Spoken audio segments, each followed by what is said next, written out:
The Alpha King's direwolf refused to guard the throne. It guarded her door. Nobody noticed when Fenrir left the throne room.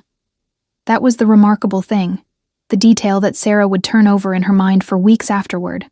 The fact that a creature the size of a warhorse, a beast whose silver-gray fur had been woven into the kingdom's royal crest for 200 years, had simply risen from his place at the foot of the throne and padded away through the great stone corridors without a single guard thinking to stop him. He had always been there. He had always been a fixture of the throne room the way the throne itself was a fixture, the way the banners were, the way the cold light through the high windows was. And so nobody noticed when he left, because nobody notices when something permanent suddenly isn't there anymore. The absence of permanence is the hardest thing to see. Sarah noticed because she had been scrubbing the corridor outside the servants' eastern entrance when she heard the sound of enormous paws on stone, a measured, deliberate rhythm that did not belong to any horse she had ever tended, and she had turned with her bucket still in her hands to find the direwolf standing 10 feet away, watching her with eyes the color of winter moonlight. She had gone completely still. Every servant in the castle knew the stories. Fenrir had been the companion of Alpha Kings since the founding. He had never injured a servant, but he had never particularly acknowledged one, either. He moved through the castle as though humans were furniture, present but irrelevant, obstacles to navigate, rather than creatures to engage with. And yet, he was standing in the eastern corridor on a Tuesday morning, watching Sarah scrub the floor with an expression that she could only describe, ridiculously, as interested. "Hello," she had said, because she did not know what else to say, and because panic had stripped her of anything more sophisticated. The direwolf had held her gaze for a long moment, then turned and walked down the corridor in the direction of the servants' quarters. He had stopped at the far end and looked back at her. Sarah had followed him because it had seemed like the only reasonable response to an unreasonable situation. He had led her all the way to the narrow door of her room, the smallest room in the smallest corridor of the servants' wing, a room so far from anything important that the senior servants sometimes forgot it existed when they were assigning cleaning duties, and he had lowered himself onto the stone floor in front of her door, with the slow, deliberate ease of a creature who had made a decision and intended to honor it completely. He had closed his eyes, and that had been that. She had stood there for a full minute trying to understand what was happening. Then she had gone back to her scrubbing, because she had not known what else to do, and because the senior housekeeper, Marta, would be furious if the eastern corridor was not finished before the morning meal, and Marta's fury was a far more immediate concern than the inexplicable behavior of a legendary supernatural creature. It was only when she returned to her room that evening to find Fenrir still there, enormous and utterly immovable, his great head resting on his forepaws with an air of absolute serenity, that Sarah understood something had changed. She simply did not yet understand what. The castle found out by the next morning. These things always traveled fast. In enclosed spaces, where people had little to entertain themselves beyond the movements of those more powerful than themselves. By the time Sarah carried her cleaning bucket to the western staircase, she had already been stopped 3 times by other servants, who looked at her with expressions that mixed curiosity with something uncomfortably close to fear. "Is it true?" the youngest kitchen girl had whispered, eyes wide. "Is Fenrir really sleeping outside your door?" Sarah had said yes because lying had always felt like a greater effort than the truth, and had watched the girl back away with the careful steps of someone who was no longer entirely sure what they were dealing with. By mid-morning, the story had reached the senior servants. By afternoon, it had reached the lower nobility. By the time the evening meal was served in the great hall, Sarah had been summoned to see the head steward, a thin, anxious man named Aldrich, who had served 3 Alpha Kings and had the permanently startled expression of someone who had spent his entire career trying to prevent catastrophe. "You are certain you have done nothing to encourage this behavior," Aldrich said, for the 3rd time, as though repetition might eventually produce a different answer. He was looking at her the way people looked at her when they were trying to find the explanation that would make everything make sense again, the way people looked at things that refused to fit into the categories they had prepared for. Them. Sarah was easy to categorize. She was a servant of no family and no particular skill, not beautiful enough to attract dangerous attention, not clever enough to rise through the ranks, not troublesome enough to be dismissed. She was the kind of person who existed in castles without being truly seen by them, moving through the spaces between important things, present but peripheral. She was not the kind of person who attracted the attention of sacred animals. "I have done nothing," she said. "I went to my room and he was there." Aldrich looked at her for a long moment, then looked past her at the wall, as though the wall might offer him guidance. "The king will need to be informed," he said finally, in the tone of a man who was very unhappy about the sentence he had just spoken. If you are enjoying this story, do not forget to leave a like and subscribe to the channel for more emotional stories like this one. King Caelan of the Asheville line heard the news in the way he received most. News, sitting at the long council table in the war room with 3 advisors and a map of the northern borders spread before him, and his expression did not change in any visible way. This was something his court had long since learned to accept. The king's face was not a place where emotions went to live. It was a carefully maintained surface, smooth and impenetrable, the kind of face that had been trained over a lifetime to reveal nothing that could be used against its owner. He was 32, years old and had been Alpha King since 17, and in those 15 years, he had learned that every visible feeling was a potential weapon in someone else's hands. So he had simply stopped showing them. He was not, by nature, a cruel man. He was, by necessity, an unreadable one. He listened to Aldrich's account of Fenrir's behavior without interruption, asked 2 precise questions about the servant's background and tenure, and then said, in a voice that gave nothing away, "Bring her to the throne room tomorrow morning. I will speak with her." Aldrich bowed and retreated with the visible relief of a man who had successfully transferred a problem to someone better equipped to handle it. Caelan waited until the room was empty before he stood and walked to the narrow window that overlooked the eastern courtyard. He pressed one hand flat against the cold stone of the wall, and he thought about the mark on the inside of his left wrist, the wolf mark that every Alpha King was born with. That ancient symbol that the old stories said would burn when a king's true mate stood within his sphere. It had not burned in 15 years of rulership. It had not burned when his advisors had presented him with 7 daughters of noble houses. It had not burned when Lady Isolde of the Greyvein line had walked into his throne room 6 months ago with her ivory gown and her copper hair and her devastating political acumen. The mark had been silent for so long that Caelan had quietly stopped, believing the old stories were anything more than stories. He had been preparing himself to choose a queen on the basis of political necessity and nothing more, which was, he had decided, the only rational approach available to a man in his position. And then his direwolf had abandoned the throne. Fenrir had never left his post without Caelan's command. Not once in 15 years. Not in the middle of sieges, not during the 3 days of grief after Caelan's mother had died. Not when the castle had burned in the winter uprising, and the smoke had been so thick in the throne room that the guards had fled. Fenrir had stayed. Fenrir always stayed. Until now. Caelan stood at the window for a long time after Aldrich left, his hand flat against the stone, and tried very hard to feel nothing at all about what this might mean. Sarah spent that night unable to sleep. She lay on her narrow bed and listened to the sound of Fenrir's breathing through the thin wood of her door, a slow and steady rhythm like distant ocean waves, and tried to prepare herself for whatever came next.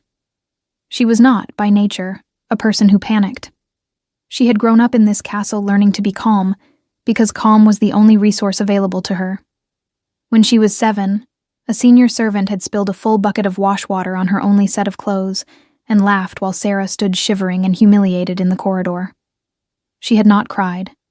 She had wrung out her clothes and hung them near the kitchen fire and gone back to her duties in damp wool without saying a word, because crying would have cost her something she could not afford to spend.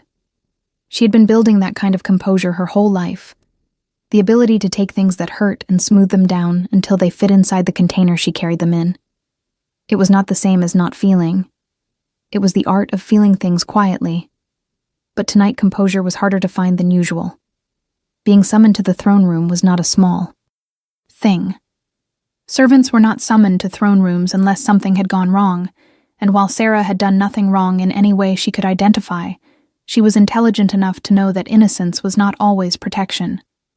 She had spent 18 years in this castle watching people with less power than her get blamed for things that were not their fault, and she had spent those same years being very careful never to attract the kind of attention that made such things happen to her. She had been invisible by design. Invisible was safe. Invisible meant nobody noticed you enough to need a reason to hurt you. And now, through absolutely no action of her own, she had become visible. The deer wolf of the Alpha King was sleeping outside her door.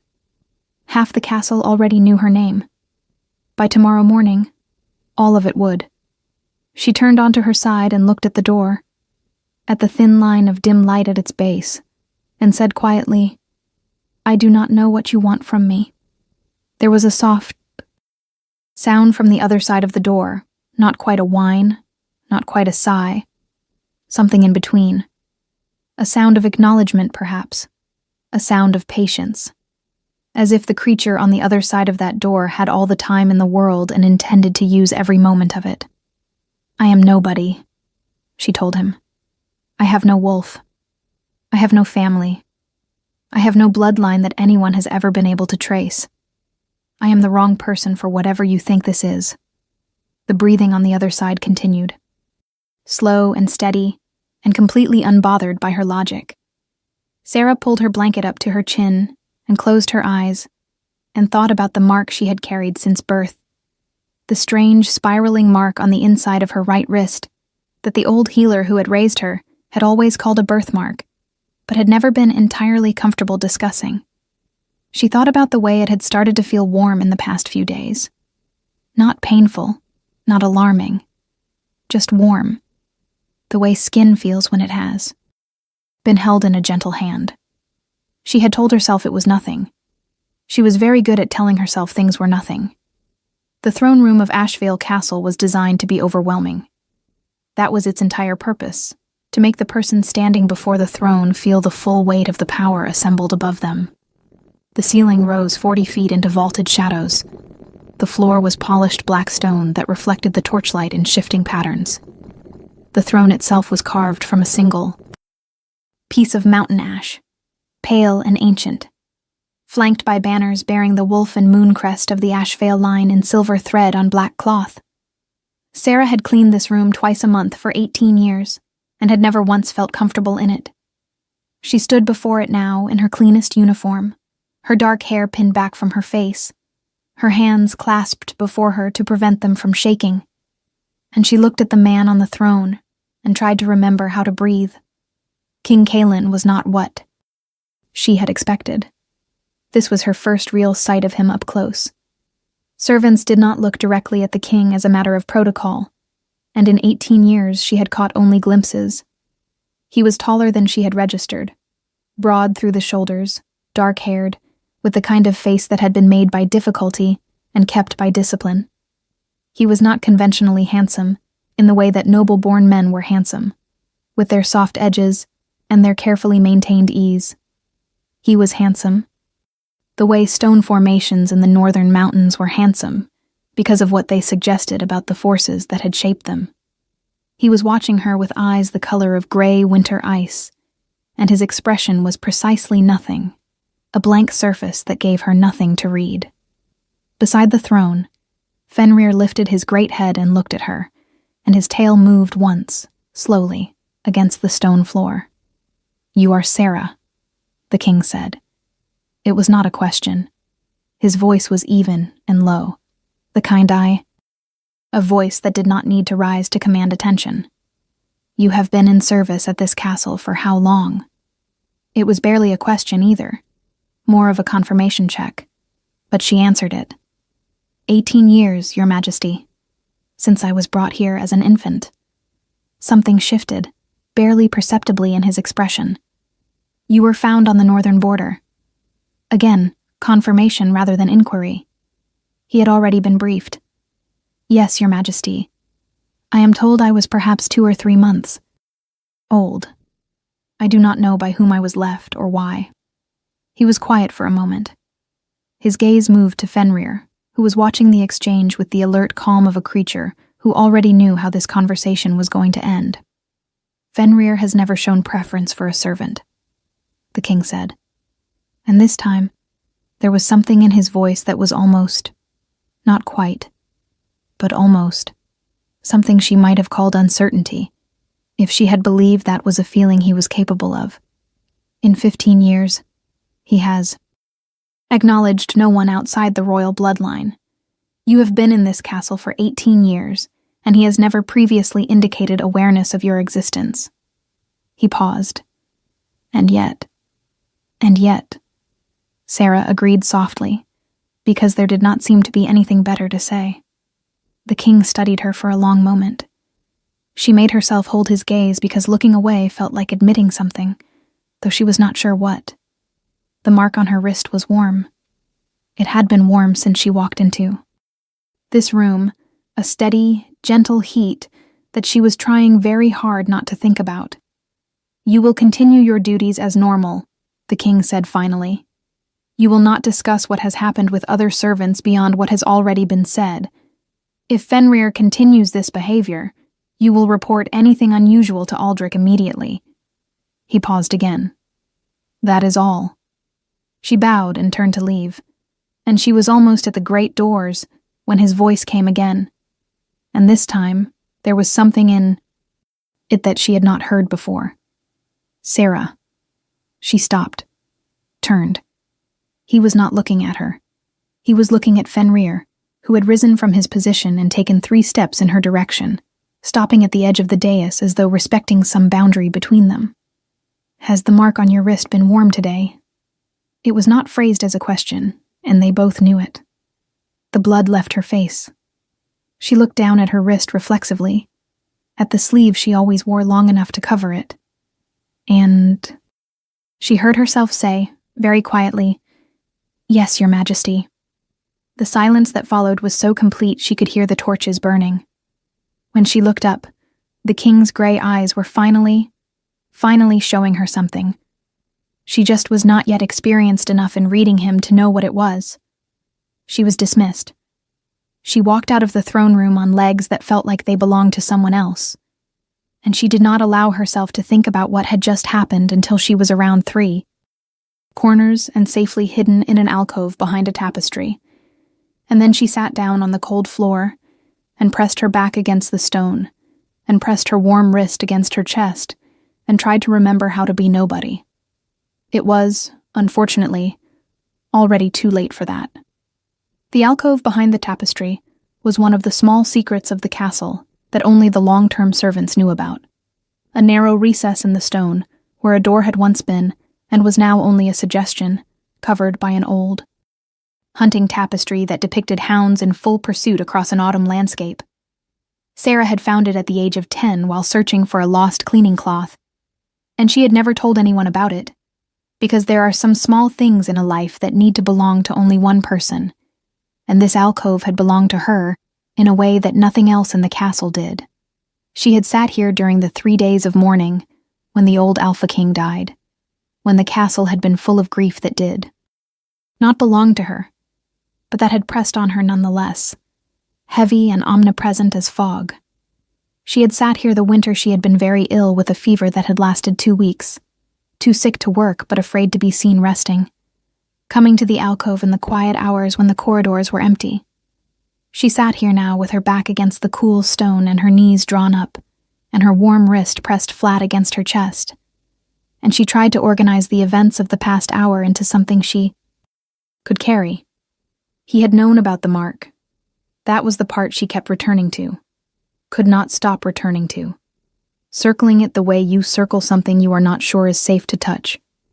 He had known about her mark, had asked about it without looking at her directly, had phrased it as something already known, something they both understood was relevant without either of them needing to say why, which meant he knew something about marks, about the significance of warmth in proximity, about the old bond lore that she had read in fragments in the library and had never dared to fully apply to her own situation. She had assumed the warmth on her wrist was anomalous, A coincidence. A biological oddity with no meaningful significance. She was now, sitting in the alcove behind the hunting tapestry, beginning to suspect she had been wrong about that, with a thoroughness that was almost impressive. Lady Isolde of the Grey Vein line heard about the servant and the direwolf the same way she heard about everything that happened in Ashvale Castle, through her network of carefully cultivated informants, who reported to her with the regularity of tides and twice the reliability. She was sitting at her dressing table having her copper hair arranged when her lady's maid, Petra, relayed the story with the kind of studied neutrality that meant she was watching very carefully for her mistress's reaction. Isolde listened without interrupting, watching herself in the mirror with the calm attention of a woman conducting an inventory.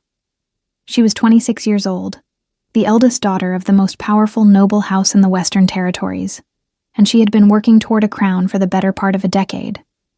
She was not impulsive. Impulsive women did not last in courts. She was strategic, which meant she had learned to receive information before deciding what to do with it. She had also learned through years of observation that the most dangerous threats were not the ones that announced themselves. They were the ones that crept in through the doors you had left open because you did not think they were doors at all. "A servant," she said, when Petra finished. "Brought to the castle as a foundling. No family, no bloodline, no wolf. And Fenrir has claimed her door." She held Petra's gaze in the mirror for a moment. Interesting. She did not say anything else about it that morning. She went to the council meeting she had been invited to attend as a courtesy, and she sat in her chair with her hands folded and her expression pleasantly attentive, and she watched the king in the way she had been watching him for 6 months, cataloging the small signals that his carefully maintained blankness occasionally allowed to slip. She was very good at reading him by now. Better, she suspected, than most people who had known him for years. She watched him during the discussion of the northern trade agreements, and she noticed the moment when his gaze drifted toward the door of the council chamber, toward the corridors beyond, and she felt the small, cold understanding move through her like a draft from an unlatched window. He was thinking about the servant. He might not know he was thinking about her. He might not yet have admitted to himself that he was thinking about her. But Isolde had not gotten to where she was by being wrong about these things. She had also not gotten to where she was by making the mistake of underestimating quiet people. Quiet people, in her experience, were often the most dangerous kind because they had spent years learning to see without being seen, and that was a skill that translated to absolutely everything. She smiled at the council meeting and said all the right things, and left with her plans already quietly rearranging themselves around this new piece of information. A servant with no bloodline and no wolf was not a threat. A servant who had captured the attention of the king's sacred animal, and therefore, whether either of them understood it yet or not, the attention of the king himself, was a different matter entirely. Isolde was not a woman who ignored threats. She was a woman who addressed them early, carefully, and with a smile. What do you think will happen next? Leave your predictions in the comments below. The week that followed was the strangest week of Sarah's life, which was saying something for a woman whose life had already included finding a legendary wolf on her doorstep. Fenrir did not return to the throne room. He stayed in the servants' corridor, leaving only to accompany Sarah on her cleaning rounds, which he did with a patience and a sense of purpose that she found both touching and deeply inconvenient. Because it was very difficult to scrub floors while a creature the size of a small house watched your every movement with the focused attention of a creature who had decided you were important. The other servants had stopped looking at her strangely and had started avoiding her entirely, which in some ways was easier and in other ways was worse, because she had never had many connections in this castle, and she had valued even the peripheral ones, even the exchanged glances, and the small shared complaints that had made the long workdays feel less solitary. The only person who did not avoid her was a young stable hand named Orin, a cheerful, freckled boy of about 20, who had apparently decided that proximity to a creature of supernatural significance was worth the social risk of being seen with her. He brought her extra bread from the kitchen sometimes, and asked questions about Fenrir with the transparent excitement of someone who had not yet learned to be afraid of things that did not fit into neat categories. "Do you think he understands what we say?" Oren asked one morning, watching Fenrir watch Sarah sweep the northern courtyard. "I think he understands a great deal more than we understand about him," Sarah said, and Oren nodded with the satisfaction of someone whose theory had been confirmed. She saw the king twice more that week. The first time was in the upper corridor outside the great hall, where she was replacing the candles in the wall sconces, and he was passing with 2 of his advisors, and he stopped walking. He did not speak. He looked at her for the space of 5 heartbeats, and in those 5 heartbeats, she felt the mark on her wrist move from warm to something close to hot, and she watched his jaw set in that particular way that she was beginning to recognize as his version of visible emotion, and then he walked on. His advisors did not appear to notice the pause.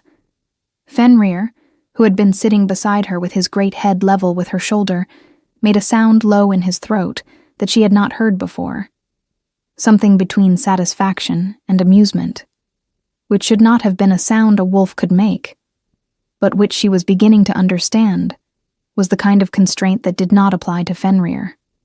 The second time was in the library, where she went on her 2 free hours each week to read whatever she could find on the shelves that the scholars had left behind, and the nobility had not bothered to take away with them. She had been doing this for years. The library in the Eastern Tower was the closest thing she had to a private space, a place where being nobody was actually an advantage because nobody important ever came there. She was reading a very old history of the Ashvale bloodline, which she had found herself drawn to with a compulsion she did not entirely understand, when she heard footsteps that were not the shuffling of a scholar or the quick light step of a page. And she looked up to find the king standing in the doorway, watching her, with an expression that was not quite blank and not quite anything she had a name for. "You read the old histories," he said. She looked down at the book in her hands, at the faded seal of the Ashvale line on its cover. "I read whatever is available," she said. "I have been working through this section of the library for several years." He moved into the room, slowly, with the particular deliberateness of a man who was accustomed to every movement being watched, and had learned to move as though he had decided each one. He stopped at the table across from her and looked at the open book. "That particular volume contains a record of every mate bond in the Ashvale line for the past 4 centuries, he said. "It is not typically interesting reading." She thought about the warmth on her wrist and kept her expression very careful. "I find old records interesting," she said. "They tell you things about people that the official histories do not." He looked at her for a moment, and she had the sudden uncomfortable sensation of being seen clearly, of someone actually looking at her rather than through her, and she did not know what to do with it, because it had not happened very often in her life. "What do they tell you?" he said. It was not quite a question. It was more like an opening. She thought about it honestly, because something about his directness made dishonesty feel like a waste of both their time. "They tell me that the great bonds were never convenient," she said. "They were never politically useful or well-timed. They happened to people who were not prepared for them, at moments that complicated everything. And the kings who honored them, who chose the bond over the politics, those are the ones that the histories remember with something other than duty." She stopped herself. She had said more than she intended. The king was very still. "And the ones who chose the politics," he said quietly. "Those histories are shorter," she said, "and sadder." The silence that followed was long enough to have its own texture. Then he turned and left, and she sat in the library alone, and pressed her warm wrist against her heart, and told herself firmly, uselessly, that she was still nobody. She was starting to believe herself less and less. The grand feast of lineages was announced 3 days later. The proclamation went through the castle like a stone through still water, ripples spreading outward from the initial impact, touching every surface. The feast was to be held in 10 days, and it was to be the formal occasion at which the king would make known his preference among the noble candidates for queen. The court had been expecting this announcement for months. Lady Isolde received it with a gracious smile and an expression of becoming modesty that fooled everyone in the room except, perhaps, the people who had known her longest. The other noble candidates, 3 daughters of minor houses who had been present at court for varying lengths of time, accepted the news with varying degrees of hope and resignation. The servants received it with the philosophical detachment of people who understood that the political arrangements of the powerful had very little to do with their own lives.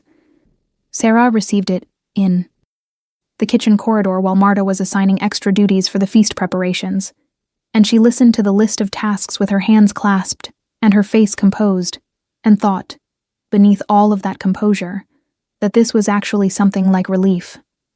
The king would choose Lady Isolde, who was everything a queen was supposed to be, and that would settle something that currently felt dangerously unsettled.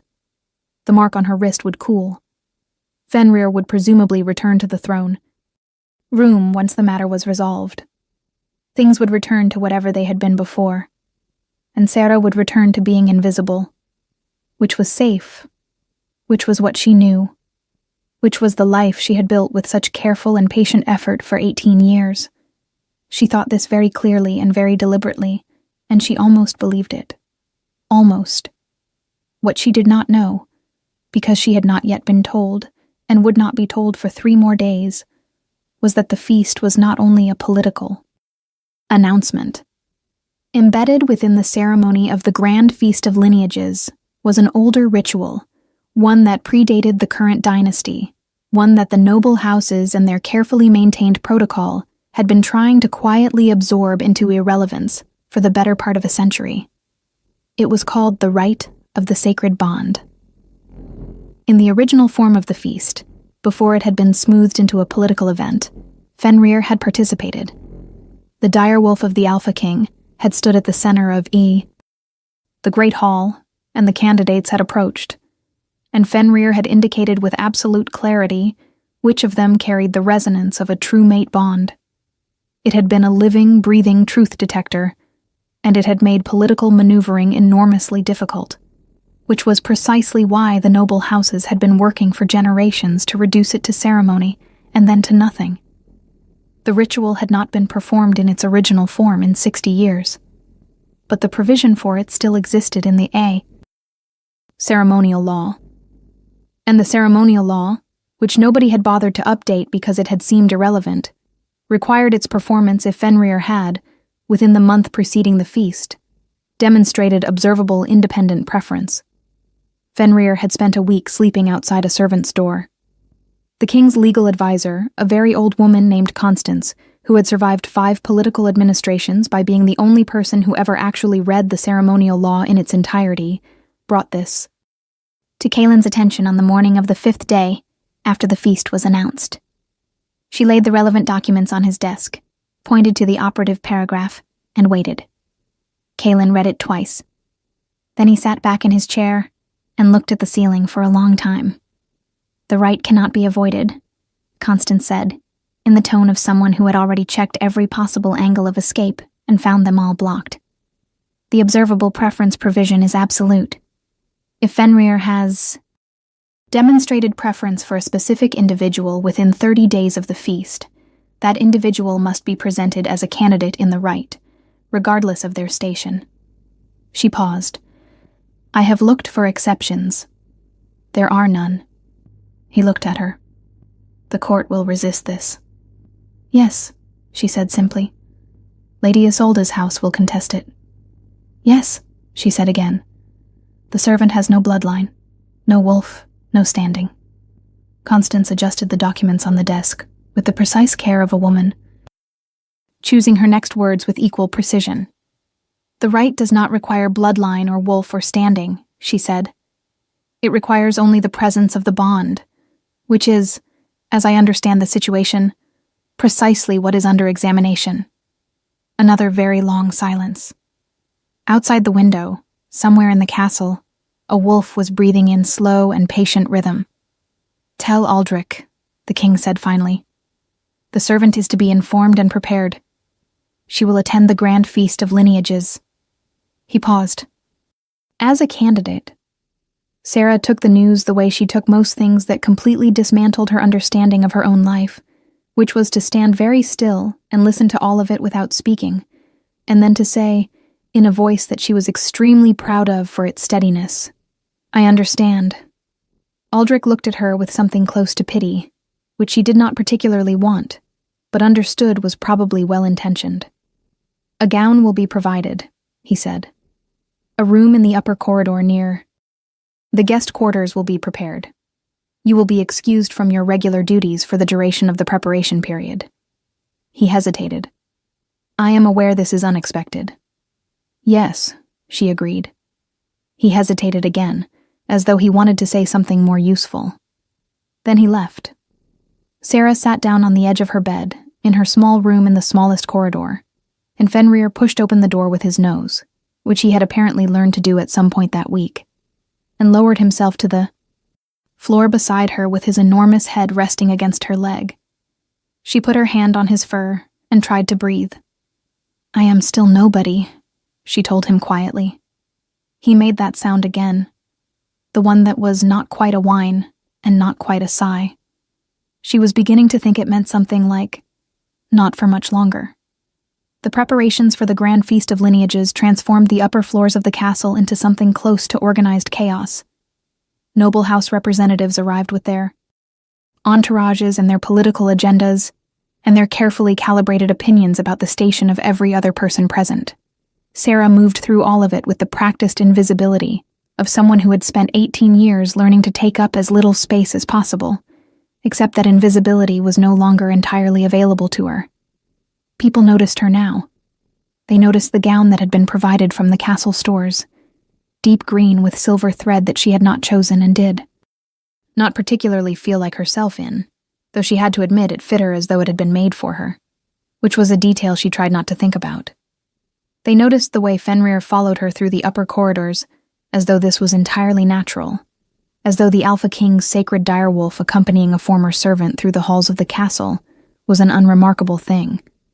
Some of them noticed the mark on her wrist, which was visible now because the gown had sleeves that ended at the elbow, and which had been reacting to proximity to the king with an increasing warmth that was no longer entirely comfortable to ignore. Lady Isolde approached her on the morning before the feast.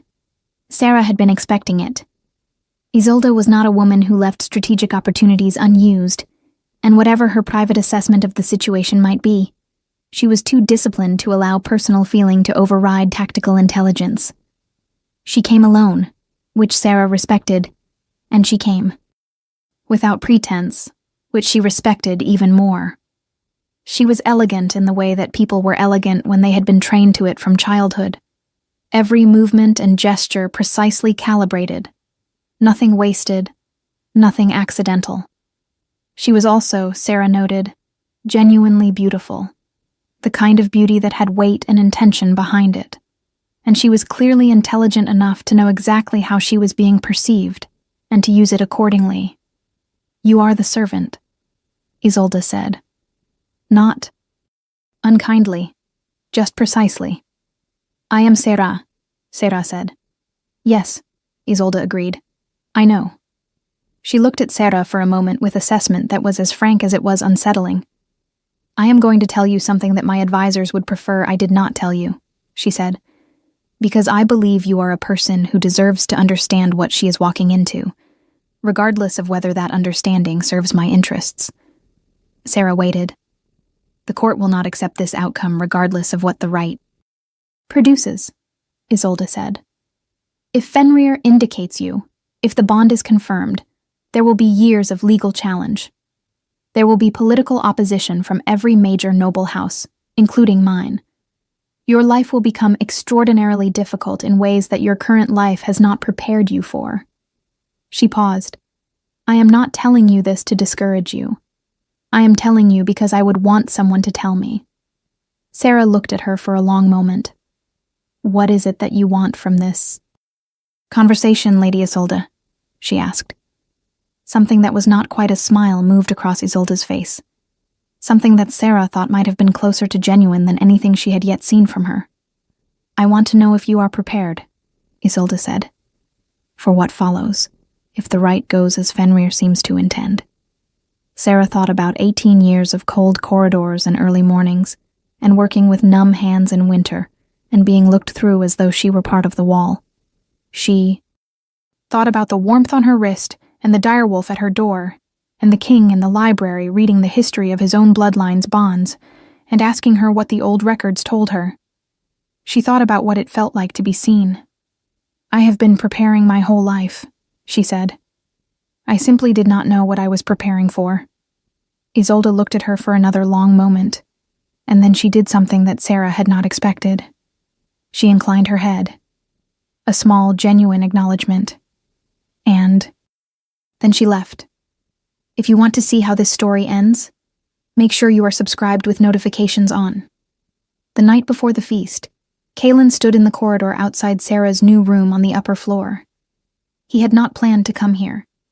He had, in fact, spent considerable energy that evening attending to other things, reviewing trade documents and receiving a delegation from the northern border, and speaking with his war council about the continuing situation at the Eastern Pass, all of which were legitimate and pressing matters that absolutely required his attention, and none of which had stopped his feet from eventually carrying him here. He stood in the corridor outside her door in the dark, and felt the mark on his wrist burning with a steady heat that was entirely different from anything he had felt in 15 years of wearing it. And he thought about the servant girl who read old histories in the library, and who had told him that the great bonds were never convenient, and he understood, standing there in the dark, that something had ended. The careful management of his own feelings, the systematic suppression of everything that could be used against him, the long years of governing himself as strictly as he governed his kingdom because he had decided that was what his kingdom needed from him, all of it had quietly, irrevocably ended sometime in the past 2 weeks without his permission, and he was standing in a corridor in the dark, like a man who had just realized. The country he thought he was living in no longer existed in quite the way he had believed. He had been 17 when he took the throne. 17, and the weight of the crown had been a physical thing, a pressure across the forehead that he had eventually stopped noticing, the way you stop noticing the weight of your own bones. His mother had been dead 3 months. His father had been dead for a year before that, which had given him 12 months of watching his mother try to hold the kingdom, together with grief in her hands, and he had learned from that year that grief was a luxury, and that kingdoms did not pause for it. He had been a serious child. He had become a very serious young man, and he had governed his kingdom and his own nature with equal rigor for 15 years, and it had worked, had been working, had been the correct approach to his particular life, until 2 weeks ago when a servant with dark hair and clear eyes had told him that the great bonds were never convenient, and had not looked away when he looked at her. He almost knocked on the door. He raised his hand and held it there for a moment, 3 inches from the wood. Then he lowered it. There would be time tomorrow.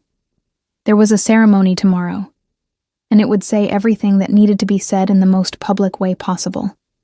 And she deserved that.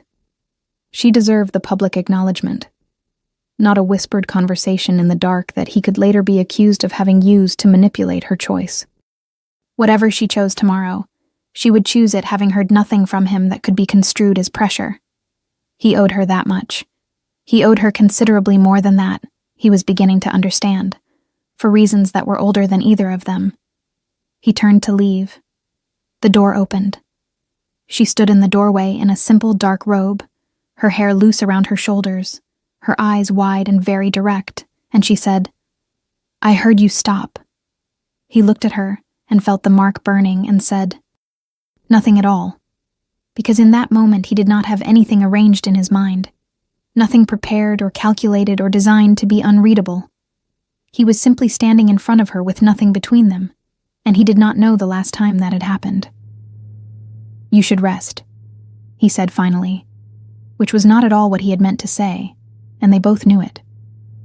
She looked at him for a moment with those clear eyes and said, "So should you." And then, with a quiet composure that he recognized because it was the same armor he wore, and it had been built by the same kind of life, she said, Whatever happens tomorrow, I want you to know that I did not ask for this, and I do not expect anything from it. I only want you to be able to choose freely." He stood there and felt something he had not felt in a very long time, something that he might once have called moved, and he said, quietly and honestly, in a voice that was not performing anything, "I stopped being able to choose freely about 2 weeks ago." He said nothing else. He walked away down the corridor and did not look back, and Sarah stood in the doorway with her hand pressed against the warm mark on her wrist and listened to the sound of him leaving and tried to understand what it meant to have been chosen before the ceremony had even begun. The grand feast of lineages was everything such occasions were designed to be. Enormous and formal and heavy with the weight of tradition, every element calibrated to remind those present of the ancient dignity of what was being enacted here. The great hall was lit by 300 candles in iron chandeliers, their light warm and shifting, catching the silver thread in banners and the jewels of noble guests and the polished surface of the black stone floor.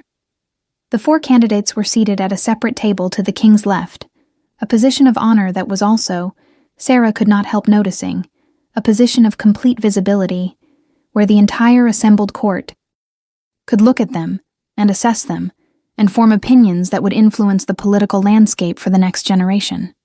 3 of the candidates wore the colors of their noble houses, with the ease of people who had been dressing for exactly this kind of occasion since childhood. Sarah wore deep green and silver, and she sat with her hands folded in her lap, and her back straight and her face composed, and she thought about the old healer who had raised her, a woman named Edra, who had been gentle and clever, and who had always said that worth was not something that was given to you. It was something you recognized in yourself. Sarah had never entirely believed her. She was beginning to. The ritual of the feast proceeded in its prescribed order, the presentation of gifts from the noble houses, the formal recognition of the candidates, the reading of the ancient vows that bound the ceremony to its original purpose. Kalen sat on the dais through all of it, with his face arranged in the careful blankness that Sarah had come to recognize as its own kind of communication, and she caught his gaze twice across the length of the hall, and both times something moved in those gray eyes that she thought the rest of the court probably could not read. She was beginning to think she was one of the few people who could. She was beginning to think that was not an accident. Then the herald called for the rite of the sacred bond, and the great hall went very quiet. There was a quality to that silence that Sarah had not anticipated. It was not merely the silence of a room full of people stopping to listen. It was the silence of something older than protocol asserting itself, of an ancient truth pressing upward through the careful layers of civilized arrangement that had been built over it. And it made the air in the great hall feel different, heavier, and more electric, like the air before a storm that has been building for a long time. The herald read the provision of the ceremonial law in a clear, carrying voice, and Sarah watched the faces of the noble representatives shift through surprise and displeasure and carefully managed outrage, and she thought that Lady Isolde had been exactly right about what would follow if this went the way it seemed to be going, and she thought that she had been building herself for this her whole life without knowing it. And she thought about Edra telling her that worth was something you recognized in yourself, and she breathed. Fenrir entered the great hall from the throne room passage, and the silence deepened. He was magnificent in the candlelight, his silver-gray fur catching the warm gold of the flames and turning it into something ancient and cold and absolutely certain. He moved to the center of the hall and stood there, and the 4 candidates were brought forward to stand in a line before him, and the court watched with the held breath of an audience who knew they were witnessing something that would be described in histories they would never read. The first candidate, a daughter of a Western house, approached. Fenrir regarded her with the polite indifference of a creature acknowledging the existence of something irrelevant to its purpose. The second candidate, a daughter of the Northern Alliance, received the same. The third, a minor noble, whose hope had been evident all week, and whose disappointment was now equally evident, stepped back from Fenrir's calm disregard, with her eyes bright, and her chin very high, and Sarah felt a quiet and genuine admiration for the dignity of that. Then Lady Isolde stepped forward.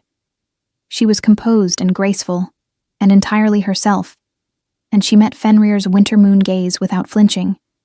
And Fenrir looked at her for a long moment with something that was not indifference, something that was closer to recognition. The recognition of an equal intelligence meeting another across a space it did not intend to cross. He inclined his head to her, just slightly, just enough, not an indication, an acknowledgement. Lady Isolde held his gaze for one more moment, and then stepped back, and on her face, for just a moment before she composed it again, Sarah saw something that looked almost like relief. Then Fenrir turned to look at Sarah. He did not approach her. He did not need to. He turned, and he looked at her, and the entire hall watched the direwolf of the Alpha King look at the former servant who had been cleaning their floors 18 years ago. And every person in that hall felt the shift that happened in the air, felt the quality of attention that Fenrir was directing at her, which was not the attention of a creature observing something interesting. It was the attention of a creature recognizing something true. Sarah walked forward. Her feet were steady.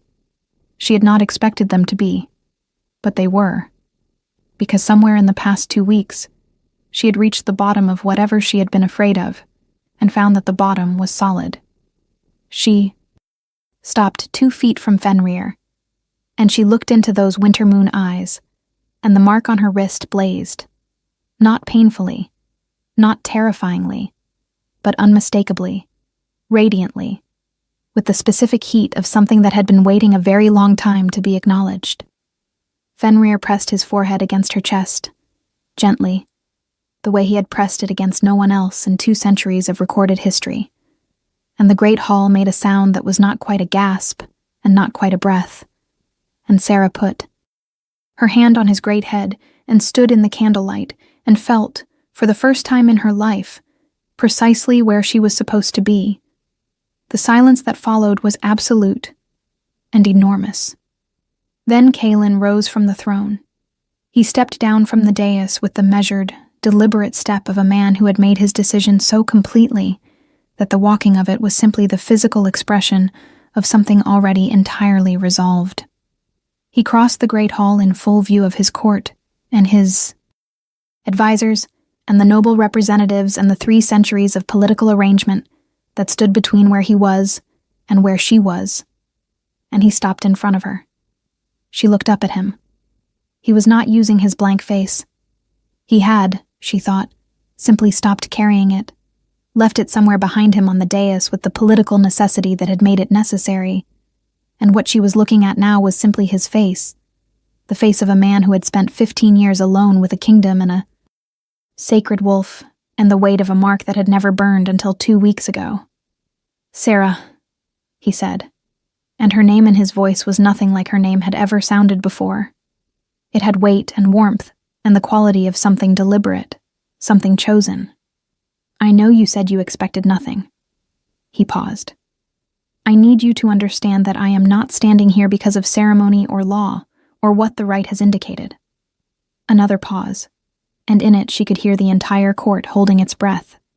"I am standing here because of you, because of what you said in the library, because of the way you looked at me in the throne room like you were not afraid of what you might see, because in 15 years, nothing in my life has felt like it fit until 2 weeks ago, when my wolf made a decision that I was apparently too much of a fool to make on my own." Something in her face moved, something she could not entirely control, a warmth that was more than the mark on her wrist. "You are not nobody," he said quietly, and it was the most precisely targeted thing anyone had ever said to her, landing exactly on the thing she had been telling herself for 18 years, landing on it with the gentle certainty of a person who knew what it was because he had seen it clearly. "You never were." She looked at him for a long moment in the candlelight, in the enormous held silence of the court, and she said, "I know." And she smiled at him, and it was the smile of a woman who had just recognized something in herself, and he looked at her like she was a thing he had been reading about in old histories for years, and had finally found in the world. He took her hand. The mark on his wrist and the mark on hers blazed together, warm and certain and undeniable, and every person in that hall who was watching could see the light of it, soft and silver like moonlight through winter branches, a bond older than the dynasty and truer than any political arrangement that had ever been built. Over it. The court was not silent anymore. It was loud with the particular complicated noise of people whose world had just been rearranged, some of it opposition, and some of it wonder, and some of it the sound that people make when they see a thing that is true, and cannot find it in themselves to deny it. Kaelin did not let go of her hand. He turned to face his court with her beside him. And for the first time in 15 years, the face he showed them was not blank. It was certain. There was a difference. In the weeks and months and years that followed, the opposition came exactly as Lady Isolde had predicted. Legal challenges from the noble houses, and political negotiations, and the slow, difficult work of building a new understanding of what the Alpha Queen of Ashvale could be. It was not easy. It was not supposed to be easy. The old histories had told Sarah that, and she had believed them, and she was right. But the old histories had also told her that the bonds which survived difficulty were the ones that the histories remembered with something other than duty. And she had believed that too, and she was right about that as well. There were councils at which she was challenged in ways that were designed to be humiliating, noble voices asking questions about her lineage and her standing with tones that meant the questions as weapons. She answered them the way she had answered everything difficult in her life, with steadiness and precision and the particular kind of patience that belongs to people who have been building themselves from the ground up without assistance. The mark on her wrist, which had blazed during the ceremony, settled into a warmth that was constant and low and entirely hers. And she found that in the difficult moments, in the meetings and the formal audiences and the quiet battles of protocol and precedent, she could press her wrist against the fabric of her gown and feel it there. Not burning, not urgent, just present, just certain, like a compass that always knew which way was home. Lady Isolde managed the transition of her own position with a grace that Sarah thought privately was the most impressive political performance she had ever witnessed. She withdrew her candidacy with a statement that was so precisely worded it could not be criticized, expressing support for the right's outcome in language that left her alliances intact and her dignity entirely uncompromised. She remained at court as a political advisor, which was a role she inhabited with a competence that Kaelin relied on openly and Sarah came to appreciate genuinely. The animosity that everyone had expected between them never quite materialized, because Isolde was too intelligent for grudges and Sarah was too clear-eyed for suspicion, and they found instead a kind of professional respect that occasionally, in the quieter moments, became something closer to friendship. "You were prepared," Isolde said to her once, several months after the ceremony, in the high garden where they had taken to walking on the days when the court was particularly exhausting. "I saw it the morning I spoke to you. I asked if you were prepared, and you were."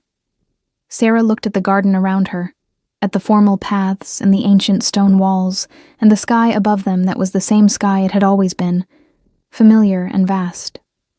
"I was prepared to be nobody," she said. It turns out that was the same preparation. Isolde looked at her with the expression of someone revising a calculation in real time. "Yes," she said after a moment. "I think it was." On the morning of the first full moon after the feast, Sarah stood on the high tower of Ashvale Castle and felt the thing that had been sleeping in her for 23 years wake up. It came quietly at first, the way all things that have been waiting patiently tend to come.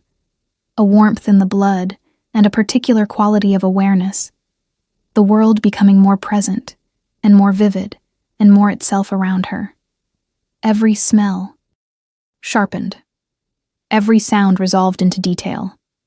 The night air tasted of pine and cold stone and distant water, and below her in the castle courtyard, she could hear the breathing of the guards at the gate, could hear the particular rhythm that meant one of them was about to change his weight from one foot to the other before he did it. Kaelin was beside her, his hand in hers, watching the horizon with the expression of a man who had been waiting for this moment with far more patience than he would ever admit to. Fenrir was beside them both, his silver-gray fur catching the moonlight, his great head lifted and alert.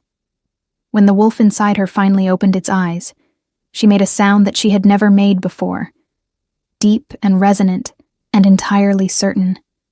Something between a breath and a note, and the oldest word in the world. And below them in the courtyard, every wolf in the castle lifted its head in answer.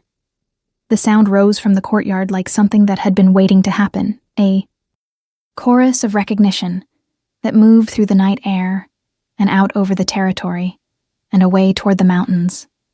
And in its wake, the night was very still and very clear. Kaelin looked at her, and his expression was the one she had come to know best in the weeks between the feast and this moment, the one that was not blank and not performed, the one that was simply his face when he was looking at something that mattered to him. The old histories did not mention this part, he said. She looked at the moonlit landscape of her kingdom spreading out below her, at the territory she had cleaned and served and been invisible in for 18 years. And she thought about Edra telling her that worth was not given to you. It was recognized. She thought about a direwolf walking down a corridor toward a servant's door with all the certainty of a creature who knew exactly what it was doing. She thought about all the years of being nobody, and how none of them had been wasted, how all of them had been building something without her knowing it, a foundation solid enough to stand on when the time came to stand. She thought about the alcove behind the hunting tapestry, and the library in the eastern tower, and the cold corridors in the early mornings, and the work that had seemed endless and pointless, and had turned out to be neither. She thought about how the most important things often looked like nothing until the moment they revealed themselves, and how you could spend a whole life preparing for something you did not yet know you were preparing for. They did not need to, she said. They knew we would find our own way to the ending.